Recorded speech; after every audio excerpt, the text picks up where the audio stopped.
Bismillahirrahmanirrahim. Assalamualaikum warahmatullahi wabarakatuh. Di sini saya Hanifal Faruk akan menjelaskan sedikit banyak tentang manajemen pemasaran di abad yang ke-21 ini. Oke, langsung saja kita masuk ke ruang lingkup atau kita masuk ke pengertiannya dulu ya. Definisi pemasaran sama definisi manajemen pemasaran itu sendiri. Manajemen pemasaran adalah satu fungsi organisasi dan seperangkat proses untuk menciptakan, mengkomunikasikan, dan menyerahkan nilai kepada pelanggan dan mengelola hubungan pelanggan dengan cara yang menguntungkan. Jadi dari pembeli sama penjual itu terjadi komunikasi yang menciptakan keuntungan bagi masing-masing individu, bagi masing-masing, entah itu untuk penjualnya sendiri atau untuk pembelinya itu sendiri. Kemudian definisi manajemen pemasaran itu adalah seni dan ilmu memilih pasar sasaran, dan meraih, mempertahankan, serta menumbuhkan pelanggan dengan menciptakan, menghantarkan, dan mengkomunikasikan nilai pelanggan yang unggul. Atau kalaupun bisa kita artikan dengan bahasa yang mungkin agak out of the box nih. Itu disitu kan tertara seni dan ilmu memilih pasar. Itu seni itu kalau bisa dibilang juga penjual itu bisa dikatakan seniman, karena mereka mempunyai seni dalam urusan entah itu memilih pasar, menciptakan pasar yang bagus. Misalnya seperti ini, ada beberapa produk yang ketika mengiklankan atau mempromosikan produk mereka dengan cara yang out of the box, di luar dari kebiasaan orang-orang memasarkan produk tersebut. Misalkan ada produk rokok, diiklankannya nggak pernah ada orang yang merokok terus pergi ke outdoor, aktivitas di luar outdoor gitu. Atau yang sering kita lihat di TV itu ada minuman itu apa, brand itu yang kecil itu kan gambarnya sama namanya aja beruang kan, tapi iklannya ada naga. Nah itu namanya out of the box. Itu sesuatu yang unik gitu, seni, art gitu. Oke, langsung saja ya, kita masuk ke 10 tipe entitas yang dipasarkan. Itu ruang lingkup apa saja yang biasanya ada antara pembeli dan penjual itu. Di sana yang pertama ada barang, yang jelas ya, produk gitu. 2 jasa, itu bisa jasa banyak banget. Jasa itu kita yang menjual jasa itu menjual energi kita untuk meraih keuntungan dari orang lain. Misalkan jasa antar barang, jasa servis, jasa apa dan sebagainya itu ya. Kemudian acara itu seperti ada event-event yang menguntungkan banyak pihak, bisa dibilang semua pihak untung gitu ya. Dan mungkin event buku, flyer, atau event seperti mungkin brand-brand lokal itu atau apa, itu kan menguntungkan, dan entah itu pembelinya sendiri atau yang menjual gitu. Kemudian pengalaman. Nah, di sana ada pengalaman yang menjual, orang yang menjual, dan pengalaman dari orang yang membeli. Kemudian orang, ya jelas banget itu orang. Kemudian tempat. Tapi kalau kita di era sekarang, tempatnya itu ada berapa? Nggak cuma satu, nggak bentuk nyata saja, tapi ada bentuk yang digital gitu. Dan di sana ada mungkin kalaupun ada website itu ataupun web blog itu ada tempatnya hoster dan sebagainya. Jadi yang ketujuh ada properti. Properti itu sebutan umum bagi untuk barang-barang yang dibutuhkan oleh anggota keluarga, apa namanya, dibutuhkan oleh kebanyakan rumah tangga. Nah, seperti itu. Kemudian yang ke-8 organisasi. Sana ada organisasi, misalkan kita ambil contoh ada pecinta burung mungkin di kerangka kecilnya ada penjual burung di daerah Kendal. Ya, itu ada komunitasnya sendiri di sana, ada organisasinya yang memudahkan untuk sharing atau dan sebagainya. Kemudian langsung saja kita yang ke-9, informasi dari semua pihak. Kemudian 10 ide tadi ataupun seni ilmu gitu, ada ide. Kemudian kita masuk ke pelaku dalam pemasaran. Siapa aja sih? Pertama ada pemasar atau marketer atau penjual. Yaitu seseorang yang mencari respon atau perhatian atau pembelian atau dukungan dari pihak lain. Pihak lain yang dimaksud adalah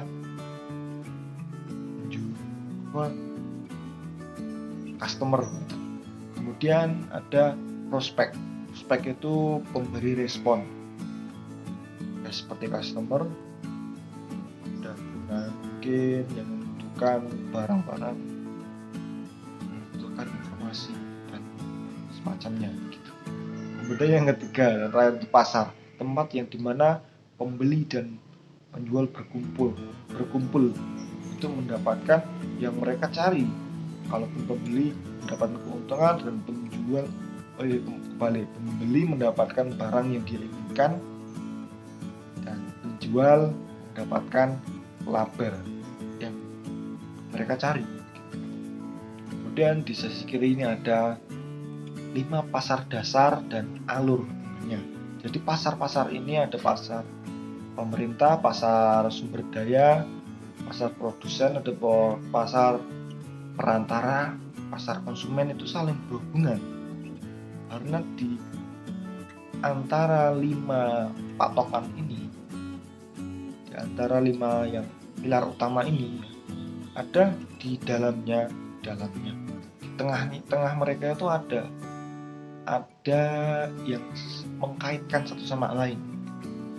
Entah itu ada uang, ada jasa, ada pajak, sumber daya, barang jasa, pajak barang, dan banyak banget. Kemudian yang bawah ini sistem pemasaran yang berbeda. Ini ada industri atau sekumpulan penjual, dan ada pasar, sekumpulan pembeli. Ini ada 2 pasar, ada 2 pilar utama di sistem pemasaran yang sederhana. Yang sederhana itu yang umum gitu, yang mudah dipahami oleh orang-orang.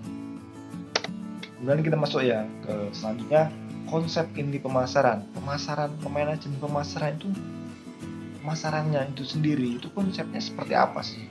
Ini konsep intinya di sana dibutuhkannya di sana ada kebutuhan dari semua pihak ya. Kemudian keinginan, permintaan, segmentasi, pasar sasaran untuk pembeli, untuk penjual maksudnya, pasar sasaran. Kemudian positioning, tempat mana yang cocok ini untuk mendapatkan pembeli yang banyak gitu. Kemudian ada penawaran dari penjual pada pembeli kepada penjual gitu. Kemudian ada merek ataupun brand, karena brand itu penting banget.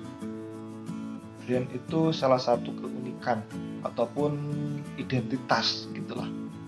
Kemudian ada nilainya itu ada value, apakah itu produknya yang high atau yang KW ataupun ada apa ya, itu termasuk kategori nilai.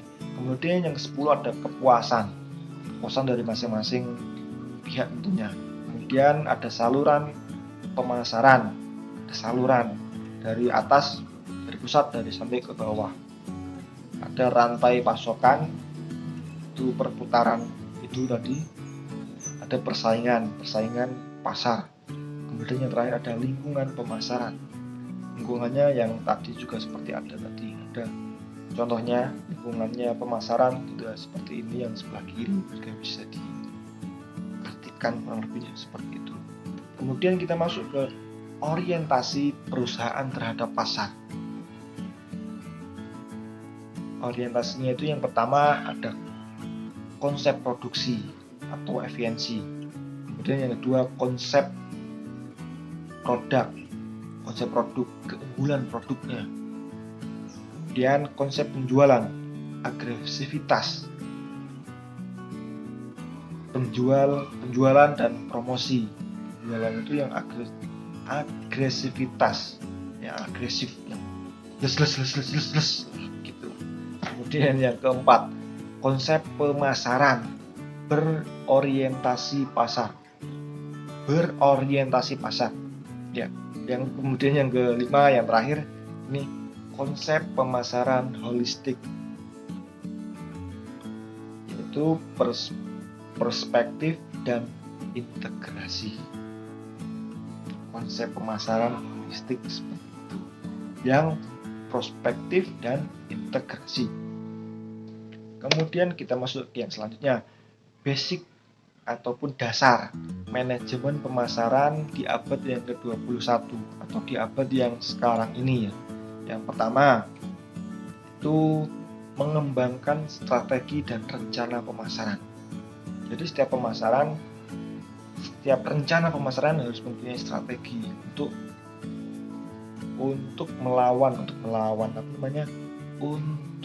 ikut serta dalam pasar, dalam saingan pasar agar tetap bisa bersaing. Kemudian yang kedua, menangkap pemahaman ataupun gagasan pemasaran. Gagasan pemasaran itu harus dipahami betul. Kemudian yang ketiga yaitu berhubungan dengan pelanggan, berhubungan yang baik dengan pelanggan agar pelanggan bisa loyal kepada pembeli. Penjual maksudnya. Kemudian yang keempat, membangun merek yang kuat, membangun brand yang mempunyai ciri khas sendiri, yang mempunyai ciri khas yang kuat agar mudah diingat oleh orang lain, mudah diingat keunikannya tersebut oleh penjual, oleh pembeli maksudnya. Maaf, tadi kok tipu terus ya Allah. Kemudian kita masuk ke yang keenam. Keenam ini yang kelima belum ya. Kita yang kelima, membentuk penawaran pasar. Yang keenam, menghantarkan nilai. Jadi setiap pembelian itu harus mempunyai nilai. Seperti mungkin menghantarkan nilai itu nilai dari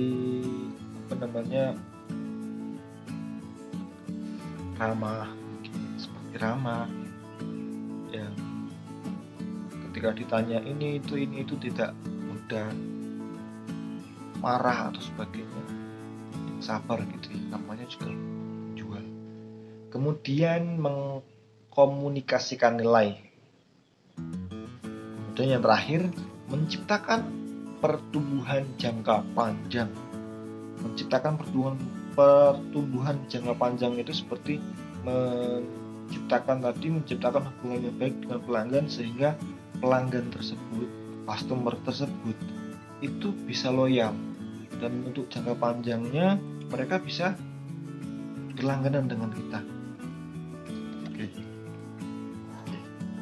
Oke, cukup sekian kurang lebih sedikit banyak tentang pembahasan tentang manajemen pemasaran di abad yang ke-21 ini. Baik itu untuk manajemen yang digital maupun yang di kehidupan yang nyata. Menghantarkan nilai antar pembeli, penjual, dan menciptakan keuntungan untuk keduanya. Oke ya, kurang lebih begitu dari saya, penjelasan yang sedikit banyak ini dari saya. Saya Hanif. Assalamualaikum warahmatullahi wabarakatuh.